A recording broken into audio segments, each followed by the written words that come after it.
very, I mean, the way it comes to Ustad Said Nursi, it's remarkable. He's taking notes on this too, and I give importance to the notes he's making. So one of these notes is the time these names are opened to him in a way. So for instance, the Ismi Kuddus, the starting name, it was discussed in the month right before the Ramadan, and we see the coming names are coming in order. So for instance, Al-Hakam, it is mentioned that it was in Ramadan. So it started before Ramadan with Quddus, then Hakem in Ramadan. And here we can see the note that this name, Ever Living, is right after Ramadan. It's in Shawwal. And for the next name, Qayyum, right? So we will see that it will be in Zilqa'dah. So this is kind of a process, and it gives a message too. I just wanted to bring attention to the timing of these treatises to be written and to be contemplated upon. I think it is valuable too, and it gives lessons to us. Having said that, we can start reading and contemplating upon. I want to start with this, beginning with this verse. فانظر إلى آثار رحمة الله كيف يحيي الأرض بعد موتها إن ذلك لمحيي الموتى وهو على كل شيء قدير. In the name of God, the merciful, the compassionate, look then to the signs of God's mercy, how he restores life to the earth after its death. Verily it is who quickens the dead, for he is powerful over all things. This is the famous ayah. It is the famous verse which starts the famous treatise, 10th verse too. There appeared to my mind in the distance, in the month of Shawwal, in Eskişehir prison, a fine point concerning this mighty verse, and another about the following mighty verse, which is Allahu la ilaha illa huwal hayyul qayyum la ta'khudhuhu sinatun wa la nawm. There is no God but He, the living, the self-sustaining, eternal. No slumber can seize Him nor sleep. So that's the second ayah. So these two, together with the manifestation of the name Ever Living, which is the greatest name, or one of the two lights of the greatest name. Here lights mean Ziya in originally, two lights of the greatest name, or one light of its 6 lights. Here it is Nur. Actually, in English translation, this is not distinguished, but in original, the first light is Ziya, the second light is Nur. I did not record them, for at the time I was unable to swiftly capture that sacred bird. Now, after it has drawn away, I shall at least indicate briefly, by means of a number of signs, a few rays of that supreme truth and sublime light. Before getting into first sign, I want to open this opening to discussion, starting with Colin Hojam. Can you just talk about this opening, how this Ismi starts, and how it is relevant to the 2 verses that is mentioned here, and anything else that you want to say? Assalamu alaikum. I think that the Ismi will be unpacked as we go through, as we read through the text, especially those opening declarations by Ustad, one of the most eloquent, I think, and one of the most amazing in the whole of the Risale, where he says what life is, or he says he gives us an idea of the importance and significance of life, because I don't think that we can say what life is actually. And I think before we begin this, I think it needs to be prefaced that science hasn't provided us with a definitive answer to the question, what is life? And this has a bearing upon what Ustad talks about when he talks about things that don't have apparent causes. There are certain things in existence and certain events and certain phenomena which are not veiled by causes. As we know, everything in creation is all of the material causes are veils in Nursian thought. Everything is a veil for the names of God and for the creative activity of God. But life is one of the things which comes to us unveiled. And this must really be a hint of its importance and significance. Science hasn't been able to answer the question. And scholars in the various different scientific disciplines all have different definitions. You know, the physicists say one thing, the chemists say science is another thing, the biologists say it is another thing, and none of these definitions is complete. I've read a little bit about what the physicists say about animate beings, and they say that life is distinguishable from non-life, or in other words, the animate is distinguishable from the inanimate by its ability to produce negative entropy. So that's the physical or the physicists' definition. Whereas biologists, they run off a list of different facets of life, and they say that a living being is a being which exhibits all or most of the following. And the list is things like homeostasis, organization, metabolism, growth, the ability to adapt, response to external stimuli, reproduction, and so on. But actually, none of these is an actual definition of life. And the point I'm trying to make is that all that scientists are able to do is to describe the different facets of life, or if you like, the symptoms of life, the indications of life. And we really don't have an all-embracing, universally accepted definition of what life is, you know? We don't have a statement of what life actually is, rather than what it means for a living being to possess life. We have lots of statements of what it means for a living being to possess life, but we have no statement telling us what life actually is. It doesn't exist. Such a definition doesn't exist. And personally, I don't believe it will ever be found, ever be understood. And, you know, the scientists, they fail in their attempts to define life. And if they fail, the theologians and the philosophers don't really do much better.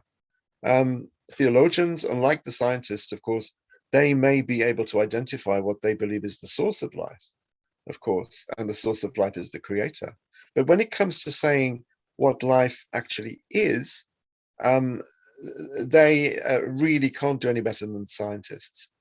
And in fact, when it comes to life, a description of its facets and features is probably the best we can accept or expect, indeed. There's no treatise in the Risale-i Nur which is actually dedicated to understanding this question.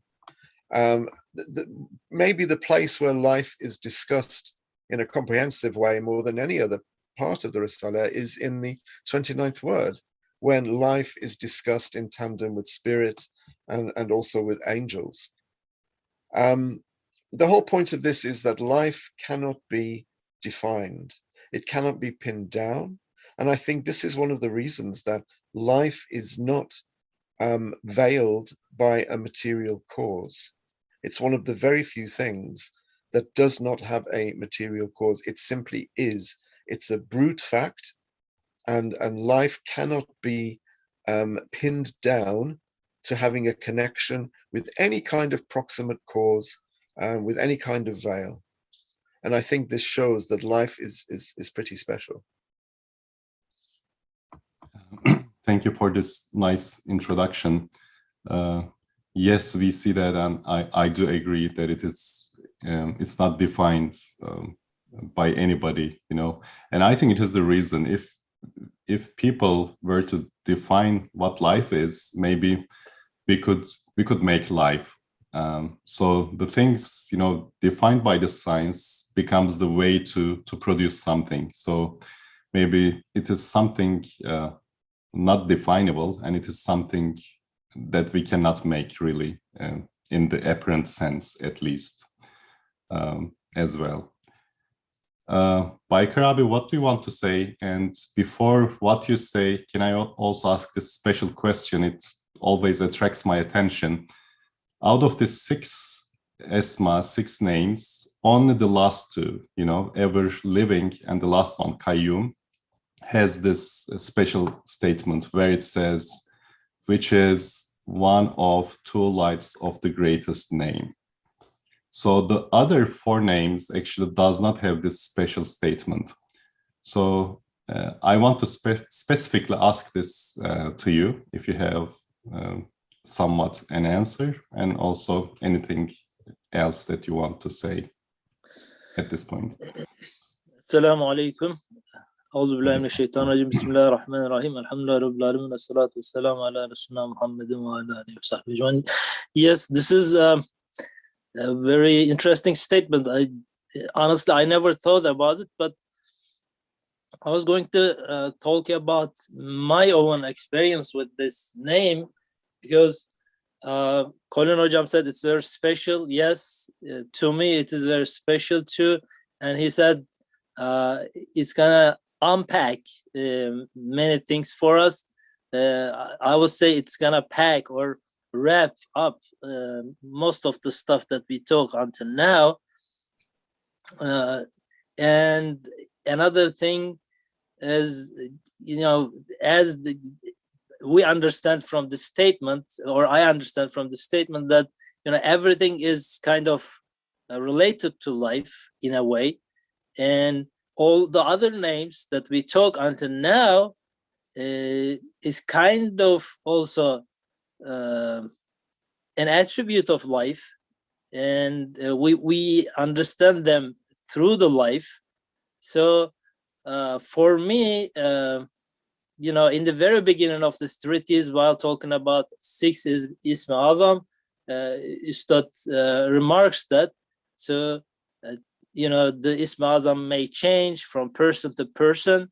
So to me, Ism Hayy is one of them. It's kind of my Ism Azam is Ism Hayy in a way, I would say. That's the only thing that comes to my mind, regarding to this statement, because Ism Hayy is, again, kind of includes all the other attributes that we have been taught until now. These are the things that came to my mind. Not much I have to say now, but maybe when we go into the definition, another thing, as Colin Hocam already stated that, but this definition is, really peerless to me, because I never came across any other definition of life, really, on any philosophy book or any theological book. We are into it, we experience it, everything is kind of apparent to us through life, but making a definition of it, or as he talked also about the science, studying all my school life, university life, college life, I don't remember any really, reason or cause behind life that really makes it, covers it, in my opinion, in a way. It's just so brilliant and apparent in many ways when you look into the life. It's an open miracle of Allah subhanahu wa ta'ala in the universe. So for now, that's it. Yeah, I have not much to say before going into the definition. Thank you, Baykar Abi. Today, actually, I noticed something. I was checking hadiths, saying of Prophet Muhammad, peace be upon him. So, especially the second verse, which is Allah la ilaha illa huwal hayyul qayyum. So from the narrated hadith, actually it is mentioned, I mean, Prophet mentions that search for Ismi Azam through Allah la ilaha illahu al-Hayyul Qayyum. So I think he especially mentions these two names. This specific mention from the Prophet maybe makes this special statement, like Ziya, right? One of the two lights, one of the two Ziyas. So as we know, Ziya is purer than Nur, or Ziya is the real source compared to Nur. Maybe Ustad Nursi also just, blinks at us that, although Ismi Azam may change from person to person, since Prophet refers especially these two names, they deserve to be distinguished by Ziya. This is one of the things that I can think of. And I just looked at it today, I might be wrong, but this is, he always, takes us to the Quran or Hadith, so I would not be surprised to have this distinguishing, Yes, brilliant. So we can start by the first sign. It is exciting. So how this treatise is structured, so it is going to talk about the definition of life. Looks like this is very scientific method. First, we are defining what life is. And through this life definition, we will be concentrating on some specific definitions, detailed pondering upon these. So we can start. So the first sign, so we're going to end up with 5 signs, but the first sign is kind of introductory. So what life is. Most likely we will be able to talk about in coming weeks 3 more signs, which will be detailing some of these 29 definitions of life. The index like answer to the questions, what is life and what is its nature and purpose, which are the greatest manifestation of the names of ever living and giver of life. So Hayy and Muhyi. So Hayy is with the second verse. Muhyi is the first verse, related with the first verse at the beginning. Manifestation of the names of ever living and giver of life is this. Life is the most important aim of the universe. I just numbered them. These numbers belong to me. I might be wrong at some numbering, but just to mention, these are my numberings. Life is the most important aim of universe, its greatest result, its most brilliant light, its subtlest leaven, its distilled essence, its most perfect fruit, its most elevated perfection, its finest beauty, its most beautiful adornment, the secret of its undividedness, the bond of its unity, the source of its perfections. So we will have 29 of these. So at this point, I want to ask if you want to talk about any of these. It's hard to keep it in mind, but let me ask you, Colin Hocam, do you want to talk about some of these 12 points first? Then I will move forward. Excuse me. They're so rich. This whole paragraph, really, all of this section is so rich. It's so succinct, so economical, that I think every single declaration would be a lesson in itself, a class in itself. Life is the most important aim of the universe.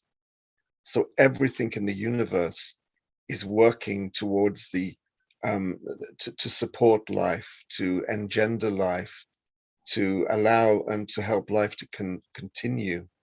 And therefore, the greatest natija, the greatest result of all the endeavors in the universe is life.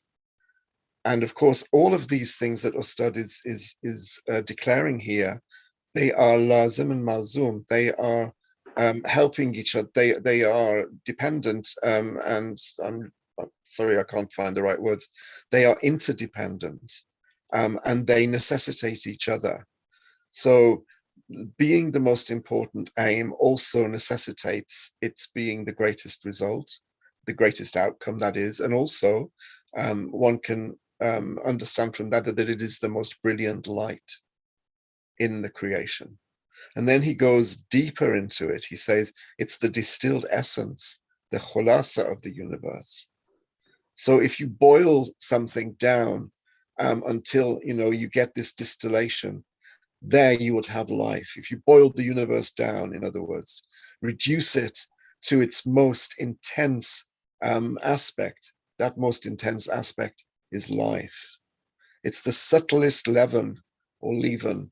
It's the subtlest of all the substances in the universe. And then he goes on.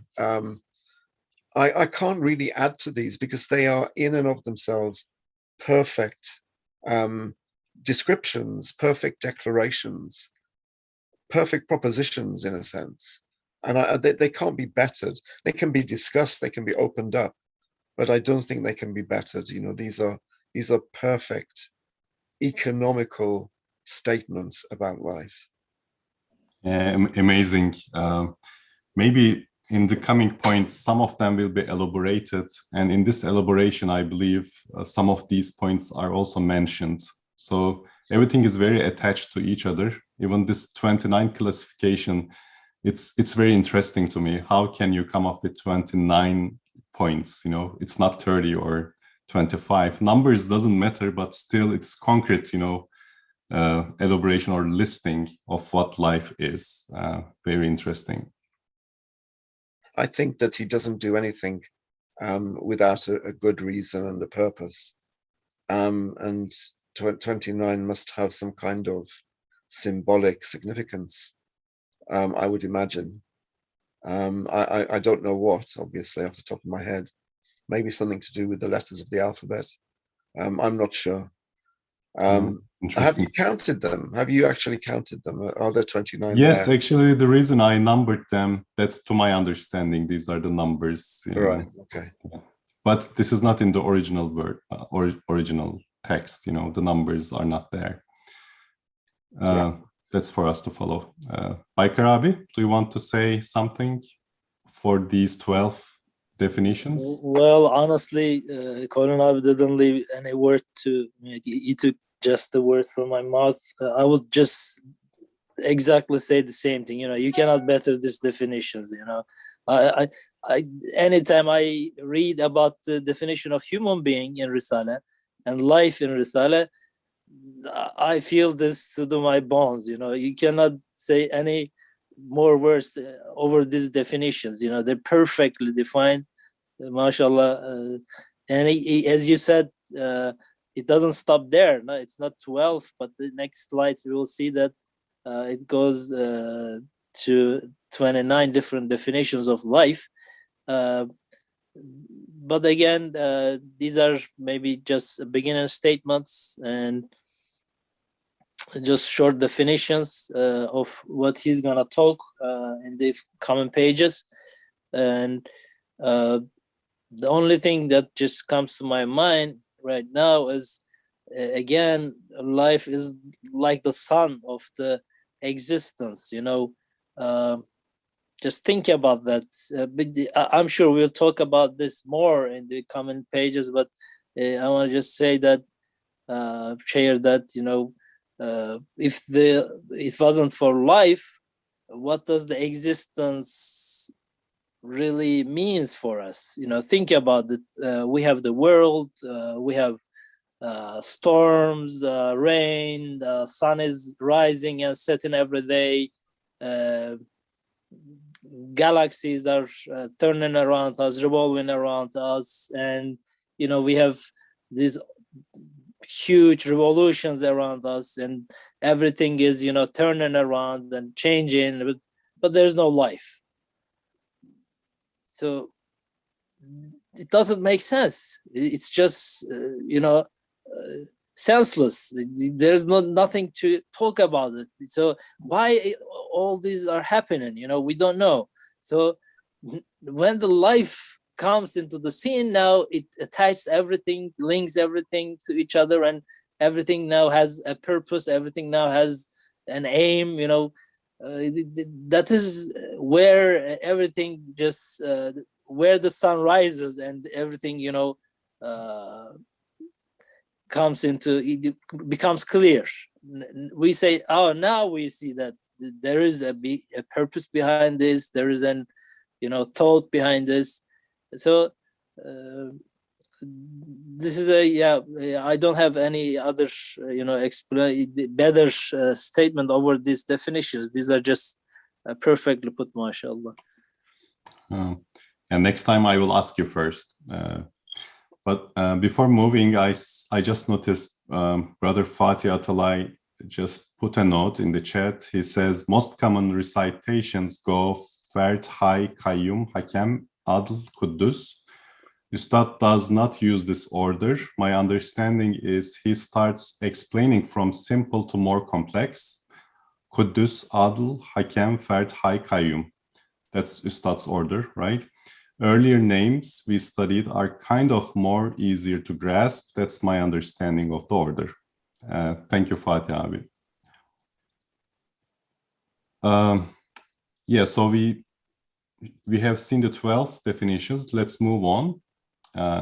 In regard to art and nature, a most wondrous being endowed with spirit, a miraculous reality which makes the tiniest creature into a universe, a most extraordinary miracle of divine power that connects the animate creature to most beings and makes it a tiny universe, as well as being the means whereby the universe is situated in a tiny animate creature and displays a sort of index of the huge universe in the creature.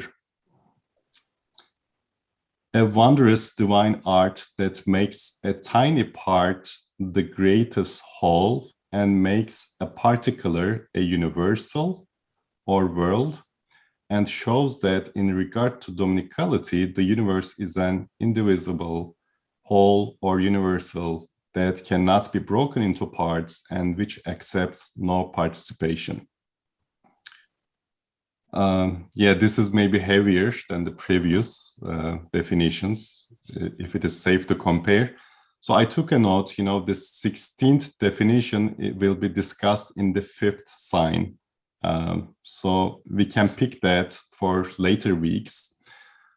So other than this 16th definition, Baykar Abi, do you want to say words from 13 to 15?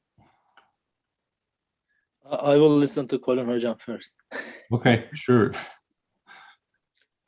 No. I was going to ask Harun Hoja, have you paraphrased the text? Because I've got a text in front of me which is slightly different, and I'm wondering whether in your attempt to enumerate them and give us the sort of the whole list, whether you paraphrased them slightly. Actually, I did not touch any words. I just put numbers. Yeah, just numbers are inserted. Interesting. Yeah. Then I must be reading an earlier revision. Maybe, yeah. As for the source, actually, I just got it from, I guess, Risale.com. Right. I don't know which version they used.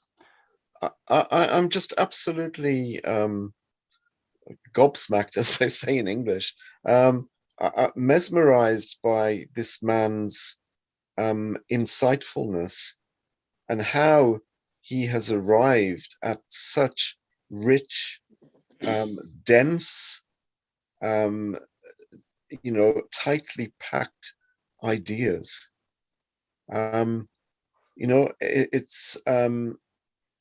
It's the secret of the universe's indivisibility.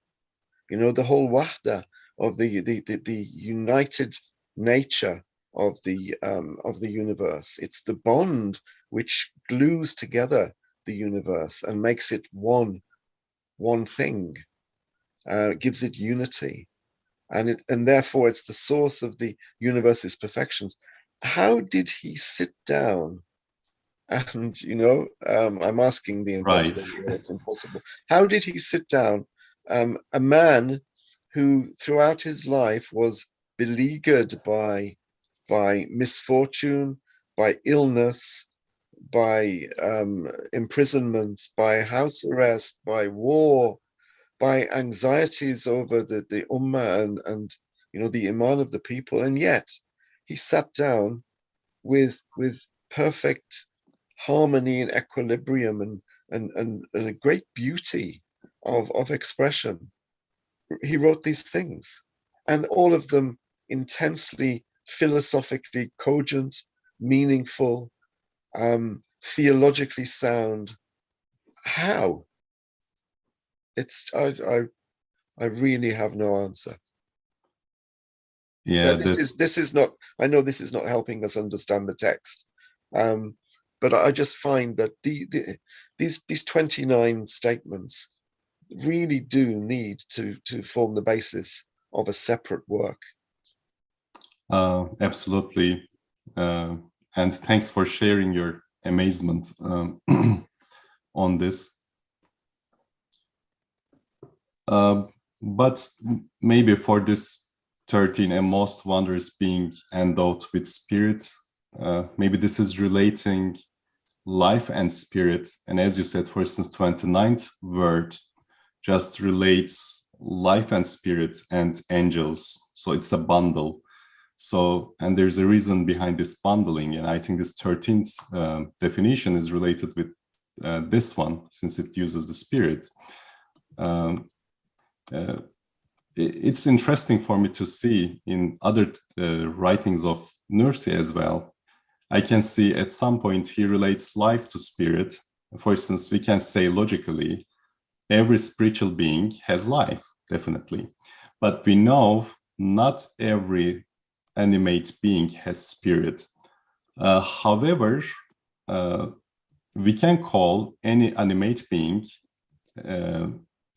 spiritual in a way that life works in a way to act like spirit. It's like a law, right? Spirit is defined as a law which is conscious. So life brings law, which is not necessarily conscious, but still it's a kind of law. Even I think today there's a discussion to call a virus a living or non-animate creature or not. But also behind these discussions, it's not really, there's no definitive answer to what life is. But maybe, do you think this is somewhat how we can relate life with spirit in terms of it's necessitating a law happening?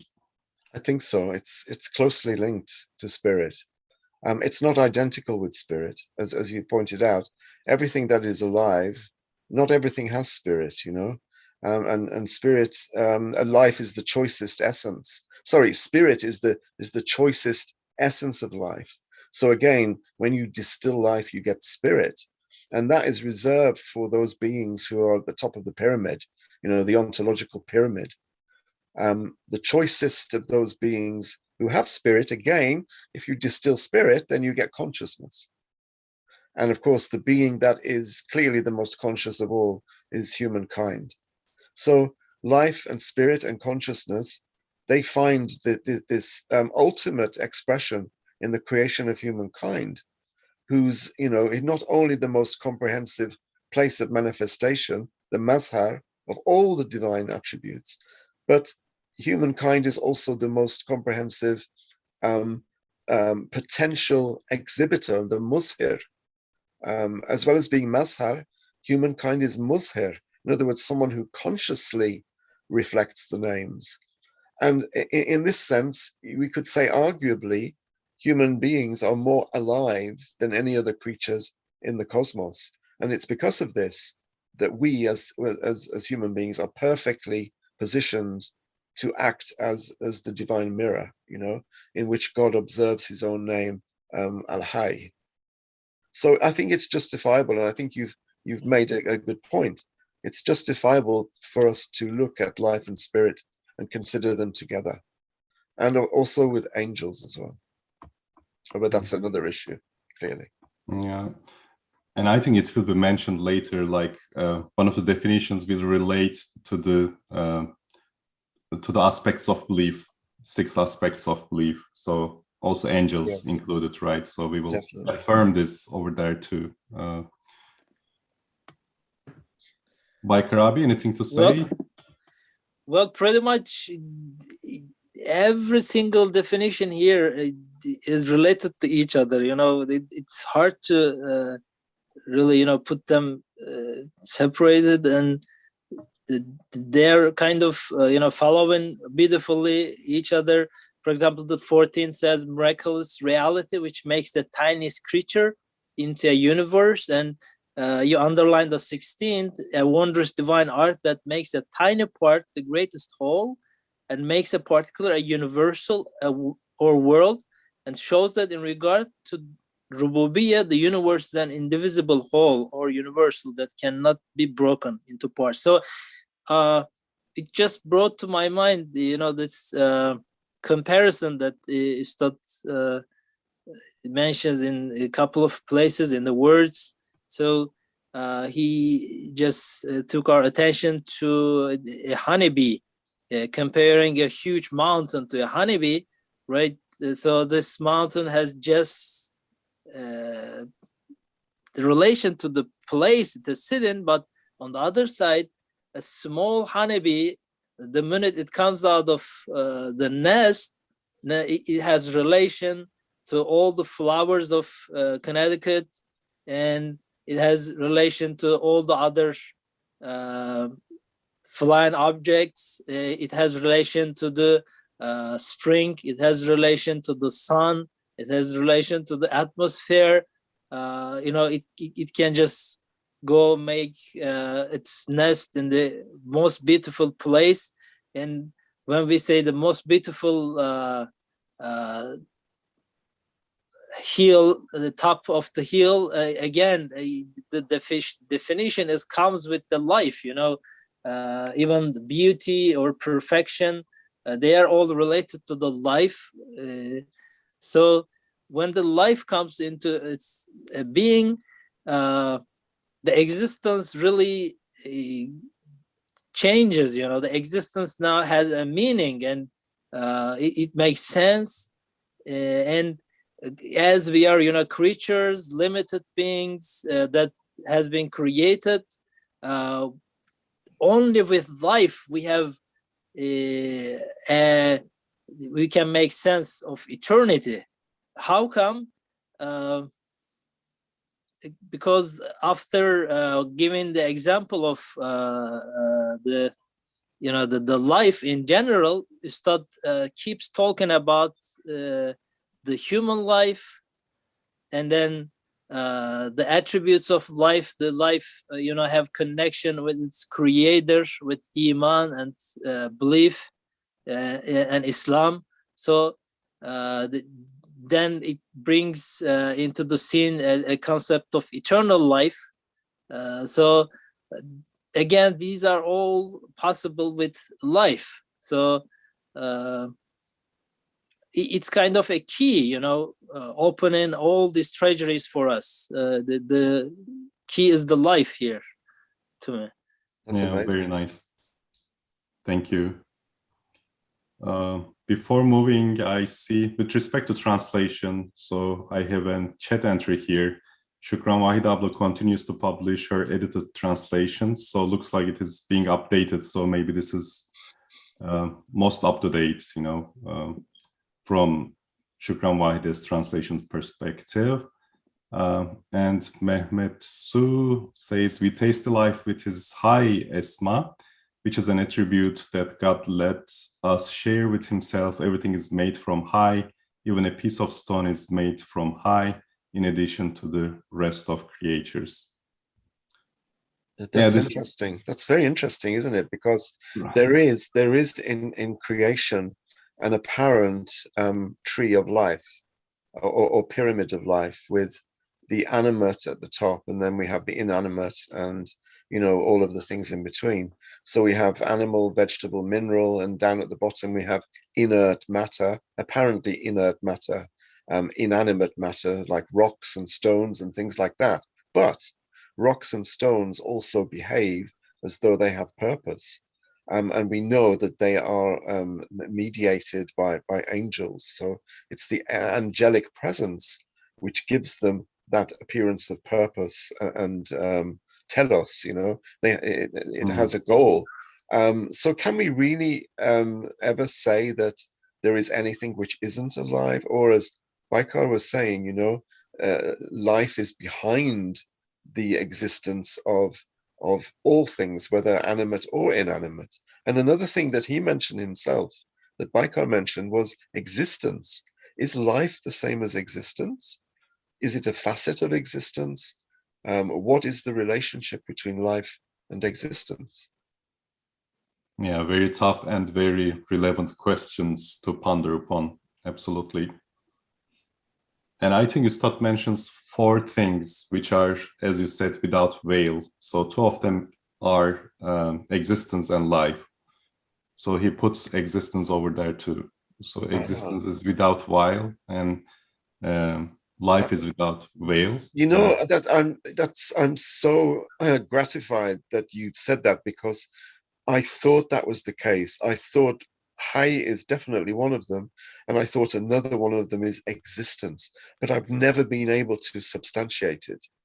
Now you have corroborated it, and it should be. We can, you know, find. Yeah, I was going to ask you for a reference, for a page number. Yeah, but I think you're right. Absolutely right. I will send you, inshallah. Yeah, this connection is very interesting for us to resolve or to understand better. So what is the relationship between being unveiled and having this importance? Of course, Ustad mentions cleanliness, and we will talk about it, I think, since both sides of life is clean in a way. So what does it mean to be clean? We will discuss this later. It is coming. So I think we can move. Actually, my intention is, maybe we may not be able to make it to see these 29 things. It's quite an introduction, because as you see, we will be elaborating on some of these in coming weeks.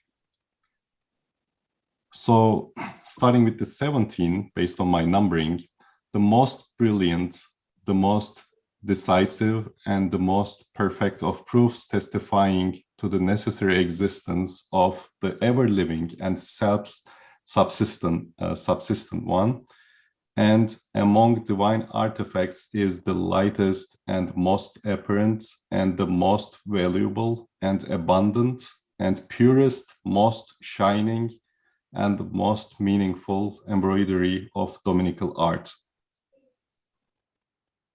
I think, yeah, since it gets deeper, I will just start if you have some sparks in your head, by Karabi. Arnab, again, you know, all of them are kind of related, and in the 15th one, for example, is to talk about animate creature connects to most beings and a tiny universe, as well as being the means whereby the universe is situated in a tiny animate creature, and displays a sort of index of huge universe. So with all these connections, now, you know, wherever you look at, you come to the same conclusion. It brings us to the Tawheed. It only, you know, with the life, the whole universe has a unity, and moreover, you know, more perfectly, more amazingly. Now, even I look at a very small portion of it, a very small, tiny part of it, I can just conclude to the whole, and the, you know, huge truths, huge aims, huge, you know, glorious, you know, sovereignty is kind of reflects itself or emphasizes itself or reminds itself even in the tiniest object, that it is indexed there, it is put in there. So and this is only possible with life. Again, back to the a honeybee or our own eyes, for example, right? It's telling us about the atmosphere, it's telling us about the light, it's telling us about the sun, it's telling us about the galaxies.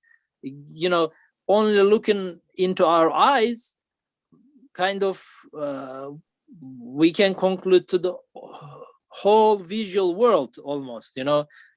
So it's indexed there, it is kind of put some signs or put some summary of the huge truths into tiny little objects. So the whole universe is kind of connected to each other, related to each other.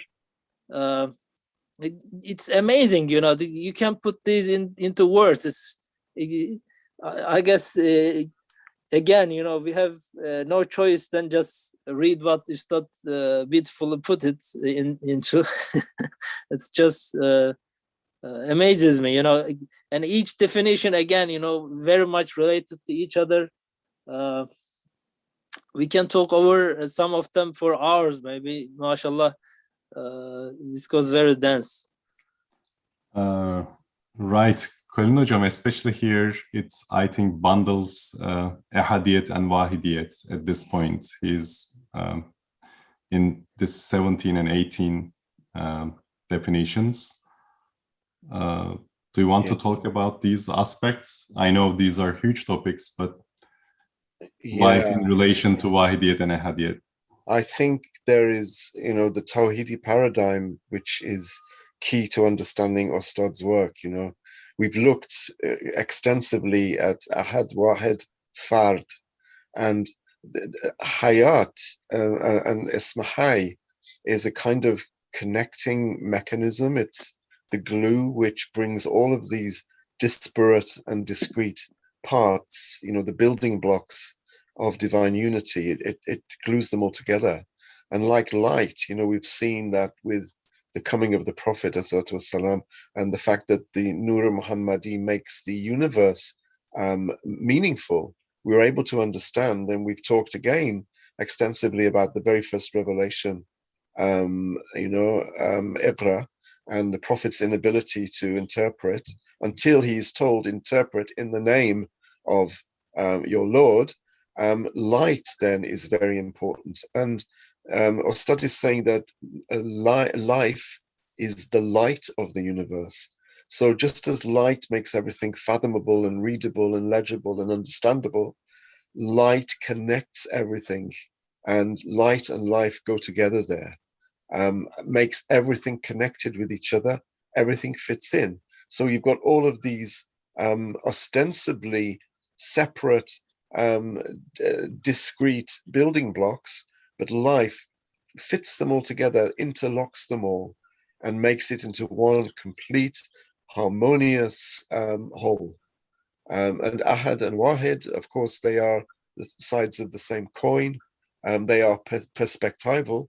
We see Ahad from a perspective and Wahid from another perspective, but for Allah, it is all one. It is just one. And this is thanks to life. Life brings everything together and allows everything to interact and for us to understand. Otherwise, we wouldn't be able to understand anything. You imagine, if there's no life, there's nothing. There's nothing. And yet we can't say what it is. This is amazing. The most important, the most important substance in the whole of creation, and we cannot say what it is.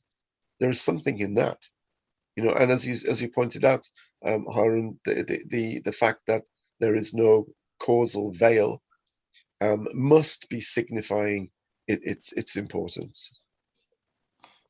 Amazing. Even when we see some acts of worship in Hajj, for instance, we are not allowed to touch a living being, harm any living being. So maybe this is to learn how to respect, life and any life evidence. So even we can see this in the most, Yes, let's yes. say, remarkable worship that is on us, you know. These definitions give me a sensitivity to living things. Now, any living creature maybe deserves more respect than I do.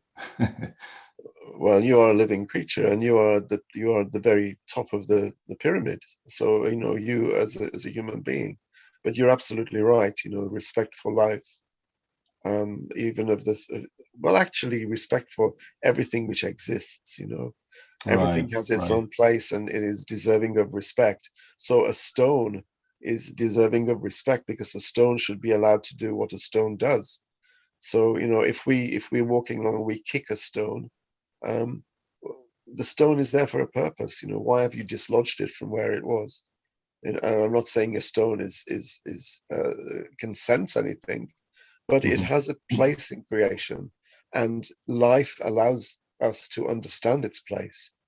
And we should have a respect for existent beings. Everything that exists is deserving of our respect because of the significance of life and existence. Wonderful. Yeah, thank you. Yeah, it's kind of, you know, time is narrowing, so, but I think it's getting opened, so we are trying to just elaborate on these definitions enough, you know, to understand. So starting with 19th, a graceful, refined, delicate manifestation of divine mercy which makes other beings serve itself. A comprehensive mirror of divine attributes, a wonder of dominical creation comprising the manifestations of such numerous, most beautiful names as merciful, provider, compassionate, munificent, and all-wise, that subjects to itself many truths like sustenance, wisdom, grace, and mercy, and is the source and origin of all the senses like sight, hearing, and touch. Yes, I think, Baykar Abi, do you want to talk on these definitions? Again, here, step by step, Ustad, you know, step us, leveling up us to the other dimensions of life. You know, we started with unanimate beings, but to have purpose, they have a spiritual life. They have the Muekkel Malaika, and then we have like tiny creatures like a honeybee or a microbe, you know, just have senses of knowing around and, you know, relating to other things in the universe. And then now we have these feelings and attributes attached to the life that makes it into a very complicated thing that's really hard to, you know, grasp. It's now maybe I would say a human life when we talk about mercy, when we talk about, you know, munificence.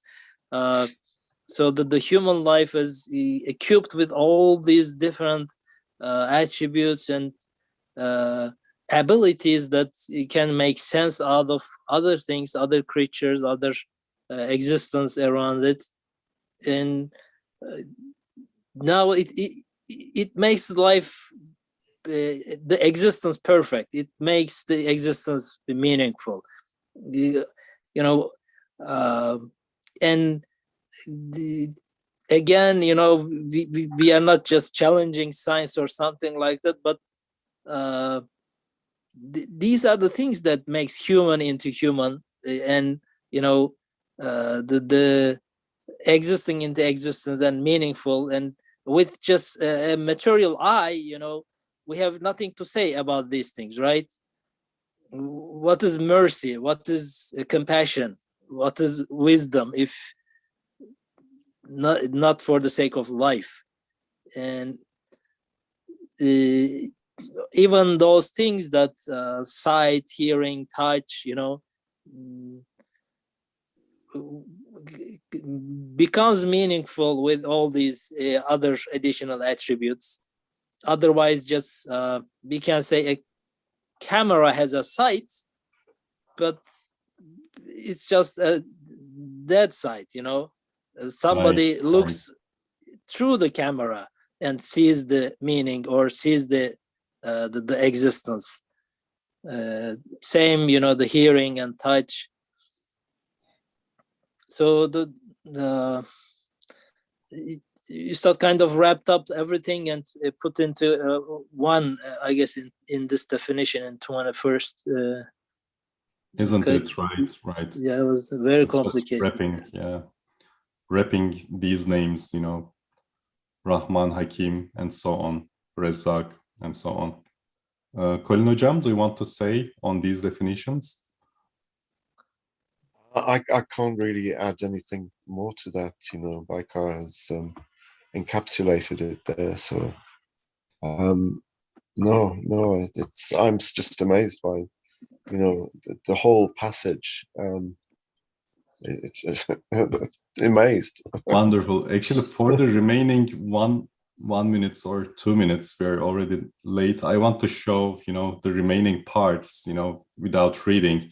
So this 16th definition will be discussed in 5th sign of this treatise, and this 23rd one, which is life has two faces, one is inner, the other is outer. This will be discussed in the 2nd sign, and this 29th will be discussed in the 3rd sign, which is about life is the purest essence of the universe, and it is related with worship, praise, and love, and etc.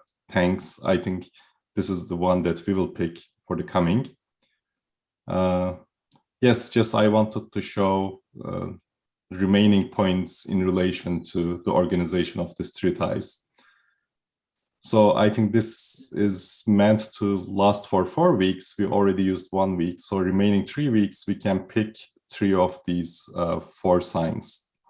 If you prefer some of them, we can just take it. Otherwise, I will pick myself, 3 out of these 4 signs.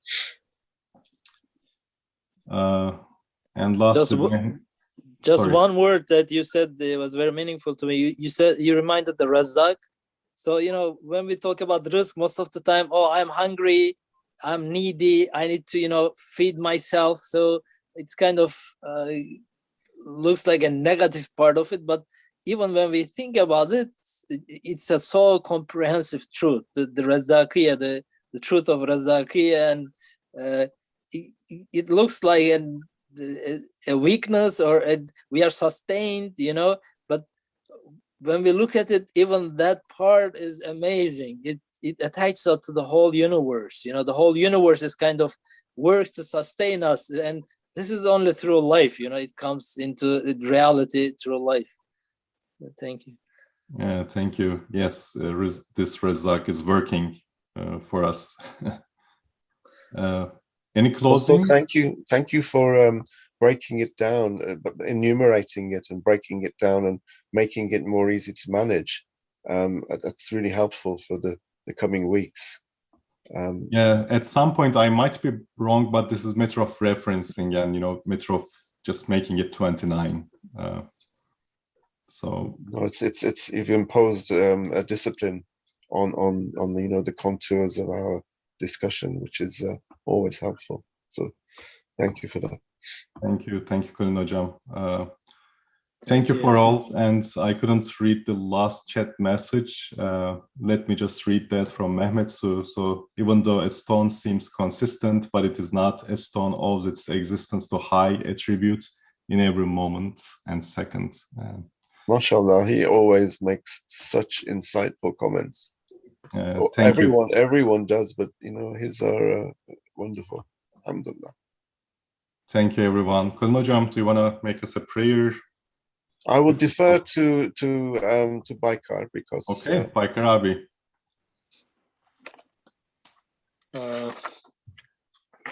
سبحانك لا علم لنا إلا ما علمتنا إنك أنت العليم الحكيم. وآخر دعوانا الحمد لله رب العالمين. يا حي قبل كل حي، يا حي بعد كل حي، يا حي الذي ليس كمثله حي، يا حي الذي لا يشبهه شيء، يا حي الذي لا يحتاج إلى حي، يا حي الذي لا يشارك حي يا حي الذي يميت كل حي يا حي الذي يرزق كل حي يا حي الذي يحيي الموتى يا حي الذي لا يموت والحمد لله رب العالمين. الفاتحة.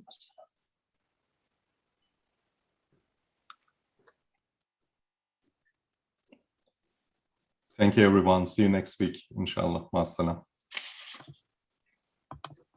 Many thank you. Assalamu alaikum.